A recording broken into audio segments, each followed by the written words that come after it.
En el segundo año de su primer gobierno, Tabaré Vázquez tomó una decisión que sorprendió tanto a los uruguayos como al resto del mundo. Anunció que antes de que finalizara su mandato, el Estado entregaría de forma gratuita una computadora personal a todos los niños de las escuelas públicas del país. Aquel paso, que no había figurado en el programa del Frente Amplio, provocaría después un reconocimiento internacional importante para nuestro país.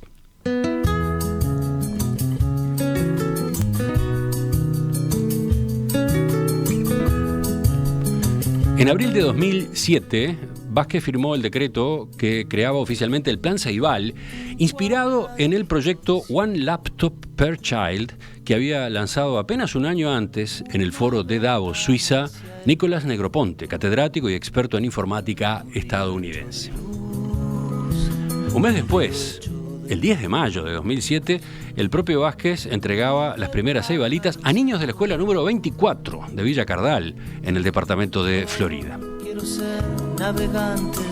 Hoy, miles de escolares y también liceales cuentan con sus propias computadoras portátiles provistas por Ceibal. ¿Cómo fue la historia? ¿Cómo arrancó esta experiencia? Estamos con el ingeniero Miguel Brechner, que fue presidente del Centro Ceibal entre 2007 y 2020. Ingeniero Brechner, buen día. Buen día, Emiliano, un gusto saludarles. Yo decía, el Ceibal no figuraba en el programa de gobierno del Frente Amplio. ¿Cómo apareció? ¿Fue fácil que Vázquez se decidiera a recorrer aquel camino? Mira, fue muy interesante, porque obviamente el Ceibal no existía porque tampoco existía nada de todo eso en el 2004. Sobre el 2005, cuando Nicolás Negroponte anuncia de que él va a tener una computadora de $100, a mí se me ocurre por qué no hacerlo en Uruguay. Entonces yo era presidente del ATU, le consulto al ministro Lepra me dice, investiga.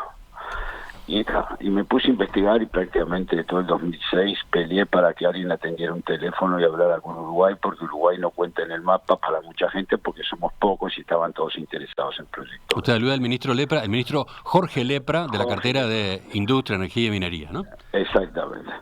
Y después de haber averiguado cómo hacer esto o lo otro, ya lo tengo claro y le pido una entrevista al doctor Vázquez.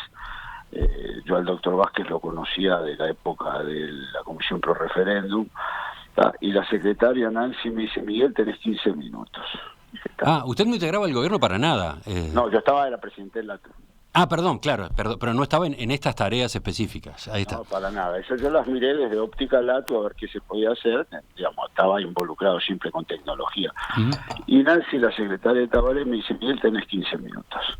Y bueno, fui a la entrevista, haber sido por noviembre, por ahí del 2006, y a los 14 minutos y medio le termino de explicar todo a Vázquez, y Tabaré me dice, Miguel, lo hacemos.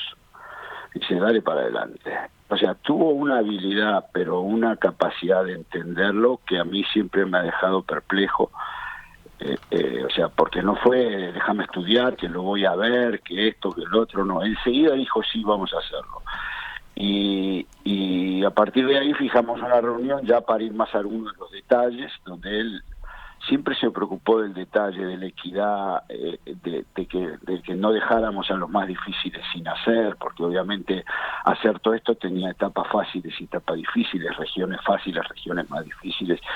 Y él, a mí una cosa me impactó mucho fue el 14 de diciembre de 2006, él lo anuncia en el edificio Libertad, y él ahí dice, este es el anuncio más emocionante o más gratificante que voy a hacer en mi presidencia.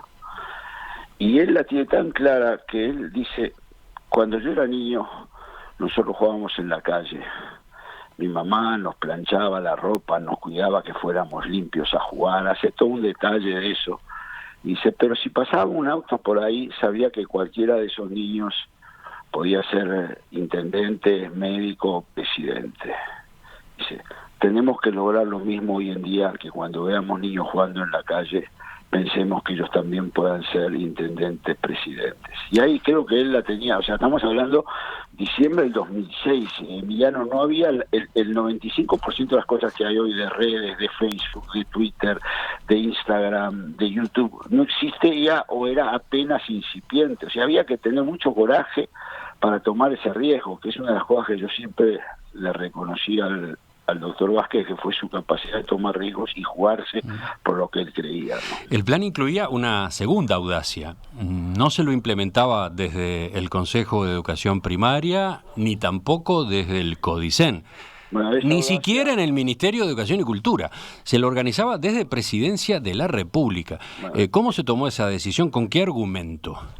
Después que terminamos, digamos, de esa reunión de 14 minutos y medio, tuvimos otra reunión más y ahí definimos claramente y obviamente de que este era un plan que tenía que hacerse independiente de las organizaciones existentes, porque si no era una especie de algo tan nuevo que si lo metíamos en algo existente no iba a funcionar. Él no quería que esto fuera usado políticamente para nada, entonces define que lo vamos a hacer desde Presidencia, o sea, hacemos una dirección del plan donde hay un representante de la ANEP, uno del Ministerio de Educación y Cultura, uno del Ministerio de Economía y uno por Presidencia, que en todo el periodo fui yo, pero él claramente tiene visto de que esto hay que hacerlo, digamos, en apoyo, pero por afuera. Pero también tiene muy claro de que esto es un plan de inclusión y que esto es un plan de equidad. Sí, está bien. Por ahí venía, digamos, el motivo, por ahí venía la justificación, pero el aspecto institucional generó sus ripideces, ¿no? Generó, de algún modo, no sé, recelo, algunas quejas, por ejemplo, en el ambiente docente, en la etapa inicial. En la etapa inicial, yo recuerdo todavía como hoy un día que le llegué una carta diciendo que los baños se llueven y nosotros vamos a repartir computadoras. Y él le contesta, vamos a reparar los baños, pero también vamos a repartir computadoras. ¿De quién era esa carta? De uno de los gremios, de uno de los gremios. Y después en la FUM, la Federación Uruguaya del Magisterio, cambia toda su postura y en mayo del 2008 tiene una posición muy favorable. O sea, al principio estaba todo el mundo, ¿por qué se mete el Ejecutivo en la educación? Y ahí Tabaré le explicó de que no, de que esto era un tema de equidad y que todos tenían derecho a tener una computadora. Y fue la primera etapa del plan, fue así, fue claramente una etapa de brindar iguales oportunidades. Después fue expandiéndose y haciendo más cosas, pero a mí lo que siempre me impactó es cómo tomó el riesgo. Yo un día se lo pregunté, o sea, muchos años después, y me contestó con una naturalidad que para él no le veía riesgo, que era una cosa que había que hacer. O sea, se ve que en su profesión de médico y de oncólogo en particular, todos los días tenía que estar tomando decisiones que impactaban para un lado o para el otro, y a él eso le parecía totalmente natural en estas cosas. También era un individuo que había estado en la tecnología, que había trabajado con tecnología, o sea, no era un extraño al mundo científico-tecnológico, pero no deja de ser increíble, que es lo que hoy en día todo el mundo se maravilla de Uruguay, es como tan temprano tomamos una decisión de incorporar tecnología a la educación. Romina. Capaz que vale la pena recordar al propio Vázquez, ¿no? Sí, venimos más cerca en el tiempo, ¿no? Sí, en 2017 concretamente, cuando visitó una muestra de trabajos deliciales que habían ganado un concurso en Estados Unidos, bueno, Vázquez volvía a referirse a la importancia que le adjudicaba a la implementación de este plan. Cuando se plantó la semilla del plan Ceibal, no podíamos medir la expansión, el crecimiento, el desarrollo y toda la potencialidad que guardaba este plan. Hoy estamos viendo algunos de los frutos y estoy seguro que en un futuro no muy lejano seguiremos viendo otros y otros frutos que han llevado que niños de Caraguatá, y yo preguntaría a muchos de los televidentes si sabían dónde estaba Caraguatá, hoy en el mundo se sabe dónde está Caraguatá porque llevaron su inteligencia y lo que lograron a los Estados Unidos, que obtuvieron un premio fundamental. Nuestros jóvenes están compitiendo con todos los jóvenes del mundo, sobre todo aquellos países más desarrollados que tienen todas las posibilidades, los jóvenes uruguayos están compitiendo.